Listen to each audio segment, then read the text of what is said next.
네, 추운 날씨 가운데 또 이렇게 하나님을 사랑하고 예배를 사모하는 마음으로 나오셨는데요. 우리 옆 사람과 인사하겠습니다. 잘 오셨습니다.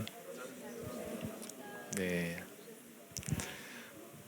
제가 개인적으로 좋아하는 송이구라는 작가분이 계십니다. 그분이 이제 쓴 책이 이제 웹툰으로 제작되고 얼마 전에 현실풍자 드라마로 방영되기 시작했습니다. 보신 분도 계시지만 앞에 PPT를 보시면 이런 드라마가 제작됐습니다. 내용은 주인공 김낙수 부장 역은 바로 이 배우 류승룡 씨가 맡았습니다. 그는 대기업 25년 차 부장으로 임원 승진을 앞둔 매우 탄탄한 커리어와 그리고 서울 자가, 안정된 가정이라는 흔히 말하는 성공한 중년의 전형을 보여줍니다. 겉으로는 이제 후배들 앞에서 품격 있고 매우 자신감 있는 모습을 보이지만 상사 앞에서는 매우 위축되며 책임과 실수 사이에서 고민하는 이런 양면적인 모습을 갖고 있는 인물이기도 합니다. 그런 그가 예상치 못하게 임원 승진에 누락이 되고 저 멀리 지방으로 발령되어 그곳에서 찬밥 신세를 면치 못하다가 결국 퇴직을 하고 이 상가 투자 사기까지 당하는 그런 일이 겹치며 평생에 쌓아온 커리어와 이 퇴직금이 한순간에 다 무너져 버리는 이런 안타까운 일이 벌어집니다. 벌써부터 보신 분들은 고개를 끄덕끄덕 하시고 은혜를 다 받으신 것 같습니다. 본 드라마의 시작은 이 성공한 중년 남성의 시작으로 출발하지만 그 안에 감춰진 매우 위태로운 모습, 그리고 예측 불가능한 리스크, 그리고 사회적인 구조의 변화를 보여주고 있습니다. 이 이야기는 대한민국의 중년과 가정이 공감할 수 있는 소재로 깊은 여운을 남기고 우리에게 이야기를 해주고 있는데요. 김 부장은 평생을 한눈도 한 번도 팔지 않고 이렇게 수십 년을 달려왔지만 인생의 불확실성과 한순간의 이 사건 앞에서 모든 것이 무너질 수 있음을 보여주는 인물로 우리에게 그려주고 있습니다. 제가 서론을 이렇게 길게 이야기한 것 같은데요. 우리가 함께 읽은 이 느헤미야 6장에서도 김 부장 이야기와 같은 일이 소개되고 있습니다. 이스라엘 백성은 세상에서 가장 강하고 위대한 하나님을 믿는 백성이었어요. 그들 생각에 자신들은 앞으로 어떠한 잘못을 할지라도 하나님이 다 우리를 지켜주실 것이다 라고 믿고 있었던 것 같습니다. 그리고 지금까지 우리가 하나님을 위해서 얼마나 충성하고 헌신했는데 우리에게 설마 고통을 안겨주겠어? 라고 생각하며 살았던 것 같습니다. 이스라엘이라는 나라는 세상에서 가장 작은 나라였지만 하나님께서 그들과 함께 하심으로 주변에 있는 수많은 강대국도 함부로 쳐들어올 수 없는 나라가 되자 서서히 교만해지더니 하나님뿐만 아니라 이방신도 같이 겸하여 섬기게 되었습니다. 그래서 결국은 성전도 무너지고 성벽도 무너지는 일이 생기게 된 것이에요. 성경은 이 성벽이 무너지는 원인을 크게 세 가지로 보고 있는데요. 먼저 예루살렘 성벽이 무너진 가장 근본적인 원인은 하나님과 언약을 버린 이스라엘의 죄 때문이었습니다. 신명기 28장에 미리 이렇게 기록하고 있어요. 너희가 하나님을 떠나면 성읍이 포위될 것이고 성벽도 무너져서 적에게 이 성전이 넘어갈 것이다 라고 경고하셨습니다.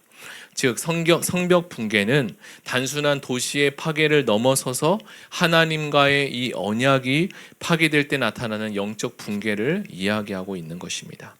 두 번째 원인은 기원전 586년 바벨론에 의해서 실제로 이스라엘의 성전과 성벽이 파괴가 되었습니다. 역사적으로는 느부갓네살 왕이 예루살렘을 파괴하면서 이 성벽도 같이 무너지게 된 것이에요. 바벨론 군대는 쳐들어와서 이스라엘의 성전을 불태웠고 성벽을 둘러싼 큰 돌까지 모두 다 무너뜨려 버렸습니다. 이것이 바로 두 번째 이유였고요. 세 번째는 이스라엘이 포로로 끌려가면서 예루살렘을 더 이상 이 성전을 관리할 수 있는 사람들이 없어진 거예요. 그래서 성전과 성벽은 점점 더 폐허가 되고 말았습니다. 무려 이러한 시간이 100년이나 가까운 시간 동안 이 성전과 성벽이 방치가 되면서 더 이상 회복할 수 없는 상태가 되어버렸습니다. 종합적으로 정리해보면 영적인 타락이 원인이었고 하나님의 징계가 이스라엘에게 있었으며 바벨론에 의한 파괴로 인해서 성벽은 무너지게 되었습니다. 이스라엘 백성은 포로 상태로 되돌아왔지만 예루살렘 성벽은 어땠어요? 이미 다 무너져 있는 상태로 방치되어 있었습니다. 이전에 이스라엘의 보호자는 성벽이었는데 성벽이 이렇게 견고하게 세워져 있으면 많은 사람들이 그 안에서 안심하고 적으로부터 보호를 받으며 살 수 있었습니다. 이것은 단순히 이 벽이 하나 있었다라는 건축물을 뛰어넘어서 신앙적으로 그리고 군사적으로 그리고 심리적으로도 보호해주는 매우 중요한 역할을 하고 있었어요. 먼저 군사적인 기능으로는 적군이 당연히 쳐들어오지 못하도록 막고 있었습니다. 성벽이 이렇게 크게 있으면 이렇게 양옆으로 사방으로 있으면 적이 함부로 쳐들어올 수가 없습니다. 성벽이 무너지면 당연히 도시는 생존 자체의 위협을 받게 됩니다. 우리 영혼도 마찬가지잖아요. 기도와 말씀의 성벽이 무너지면 사단의 공격이 쉽게 쳐들어올 수 있습니다. 두 번째로 성벽은 하나님의 백성이라는 표시를 그리고 사인을 우리에게 주었습니다. 성벽이 무너졌다는 것은 곧 그들의 신앙이, 우리의 신앙이 무너진 것을 의미합니다. 오늘날 우리의 성벽은 잘 세워져 있습니까? 내가 누구인지 모르면 방황을 하게 되지만 내가 하나님의 자녀라는 사실을 믿을 때 우리 인생의 방황이 끝이 납니다. 세 번째로 성벽은 이렇게 사람들이 출입할 수 있는 그리고 출입하는 것을 관리하는 기능을 가지고 있어요. 요즘 집들은 대부분 외부인 출입을 제한하는 시스템을 갖고 있습니다. 경비실에서 문을 열어주지 않으면 집으로 들어가기가 불가능한 구조로 되어 있습니다. 왜 그럴까요? 외부인이 함부로 이렇게 출입을 하여 하는 것을 금지하고 보호하고 관리하려는 의도를 가지는 거죠. 성벽은 마찬가지로 출입을 관리하는 기능을 가지고 있습니다. 우리 영혼에도 이렇게 성벽이 있어야 합니다. 무엇이 들어오고 또 무엇이 들어오지 못하도록 분별하는 기능이 필요한 거죠. 하나님의 말씀이 우리의 영혼의 성벽이 될 때 어떤 용서는 우리가 받아들이고 또 미움은 거절할 줄 알고 성령의 음성은 또 우리가 수용하고 세상의 유혹은 차단할 수 있습니다. 마지막으로 네 번째 영적인 의미가 있는데요. 이것은 하나님의 보호하심을 상징해주고 있습니다. 그래서 이스라엘 백성들은 성벽을 재건하는 것에 있어서 온 힘을 다해 힘을 썼어요. 반대로 도비야와 겟셈과 산발랏은 어떻게든 이 성벽을 재건하지 못하도록 온 힘을 다해서 방해하고 또 방해했습니다. 그런데 우리도 인생을 살다 보면 우리에게 있는 이 영적인 성벽이 무너질 때가 찾아옵니다. 겉으로는 우리가 멀쩡해 보이지만 어느 날 갑자기 내 마음이 무너지고 감정이 휘청거리고 두려움이 밀려오고 조금만 건드려도 흔들릴 때가 찾아오게 된다는 거예요. 그래서 성경은 우리에게 질문합니다. 너희 성벽이 지금 어떠하냐라고 주님이 묻습니다. 주님은 다시 말씀하세요. 너의 성벽이, 무너진 성벽이 끝이 아니다. 내가 다시 너의 성벽을 세워줄게. 믿으시면 아멘 하시기 바랍니다. 저와 여러분의 가정과 그리고 자녀가 말씀과 기도로 세워지면 사단은 반드시 우리를 넘어뜨리려고 방해합니다. 하지만 두려워하지 마십시오. 하나님은 우리가 기도하면 반드시 그 기도를 들으시고 응답하시는 분이십니다. 우리가 함께 느헤미야 말씀을 읽었는데요.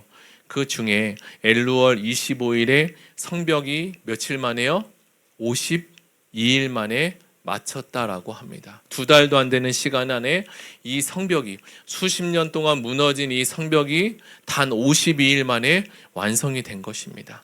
예루살렘 성전은 수십 년 동안 오랜 기간 동안 무너져 있었죠. 하나님께서는 이제 이 일을 성벽을 재건하겠다 하는 그 일을 시작하자마자 단 며칠 만에요? 52일 만에 건축되었습니다. 사람들은 하나같이 성벽이 재건되는 것은 불가능한 일이라고 했어요. 방해 세력들은 계속적으로 방해했었고요. 그러나 하나님께서 손을 대시자마자 수십 년 동안 해결될 실마리조차 보이지 않는 그 일이 단 52일 만에 해결되었습니다. 여기서 우리가 알아야 할 진리는 무엇일까요? 하나님께서 일을 시작하시면 일의 속도는 하나님이 정하신다는 거예요. 사실 이스라엘은 성벽을 재건할 수 있는 어떤 상황도 그리고 여건도 아니었습니다. 그러니까 지금 어떤 일이 일어난 거예요? 하나님의 기적이 일어난 것입니다. 그런데 이 기적은 상황이 허락돼서 일어난 것이 아니라 순종해서 시작된 거예요. 하나님은 우리에게 이 순종을 배우게 하십니다. 우리의 생각은 어떠합니까? 기적이 일어나면 내가 하나님 순종할 거야. 이게 보편적인 사람의 생각입니다. 그러나 하나님은 성경을 통해서 우리에게 뭐라고 말씀하고 계세요? 너의 성벽이 지금 무너졌을지라도 우리에게 순종을 배우라고 하십니다. 오히려 무너진 성벽이 어느 때 세워진다고 하세요?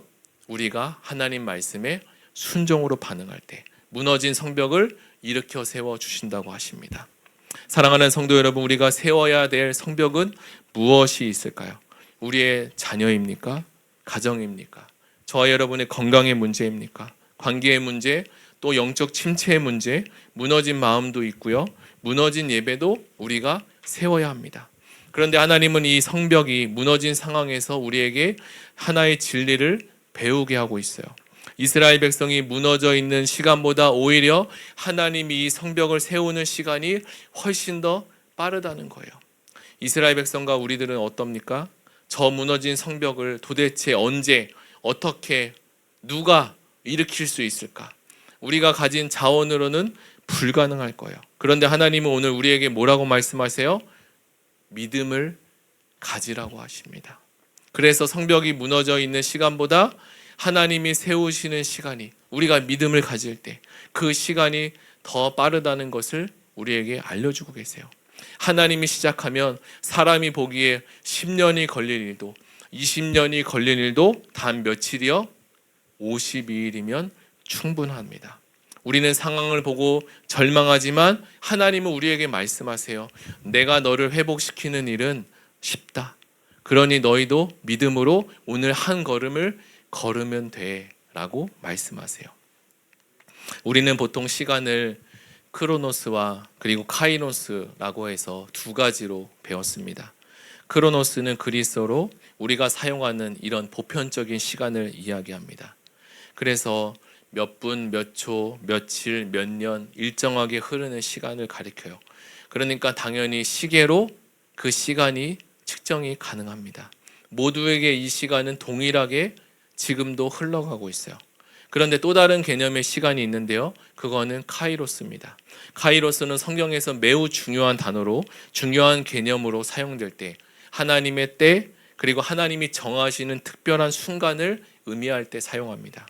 우리가 가진 시간의 개념으로는 이 무너진 성벽이요, 수십 년이 걸려야 재건이 될 것이라는 우리의 시간 개념이 있습니다.